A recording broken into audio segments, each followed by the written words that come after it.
टनो Mohammad Khan Ishfaq Hussain Gopang social worker Razia सेहतो गोठ बचल शोरों में बाहे मुतासिर ख़ानदान वटि पहुंची वई। टनो मोहम्मद खान जे ईदी सोशल वर्कर बाहे मुतासिर ख़ानदान खे रोकड़ रक़म ॾेई माली मदद कई। तालका लतीफ़ाबाद जे गोठ बचल शोरों में कुछ ॾींहं पहिरियां पोरियत इमाम बख्श हाजाणो जे घर खे ओचितो बाहि लॻण जे नतीजे में संदसि घर समेत घर में पियल संदसि न्याणी जे शादी जो ॾाज सड़ी वियो। पोरियत जे मुंहुं पिणु सड़ी मरी वञण जी ख़बरूं सोशल मीडिया तोड़े इलेक्ट्रॉनिक मीडिया ते नशर थियण खां पोइ टनो मोहम्मद खान जे ईदी सोशल वर्कर रज़िया सेहतो बाहे मुतासिरनि वटि पहुची न्याणी जे ॾाज लाइ रोकड़ रक़म ॾेई माली मदद कई। उन मौक़े ते सोशल वर्कर रज़िया सेहतो सहाफ़ियुनि सां ॻाल्हाईंदे चयो त ग़रीब पोरियत जे घर खे बाहि लॻण जी मूंखे मालूमात मीडिया ज़रिए पई ऐं मूं हिकु मसीहा सिफ़त इंसान सां ज़िक्र कयो। इन चयो त आऊं अञा वधीक कोशिश करे बाहे मुतासिर ख़ानदान लाइ वधीक माली मदद लाइ इदारनि सां राब्तो करे वधीक माली मदद कंदसि।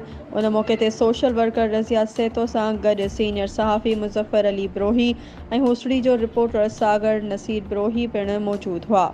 उन मौक़े ते बाहे मुतासिर ख़ानदान चयो त असां सहाफ़ियुनि जा शुक्रगुज़ार आहियूं जिन असांजे घर खे बाहि लॻण जूं ख़बरूं इदारनि में हलरायूं।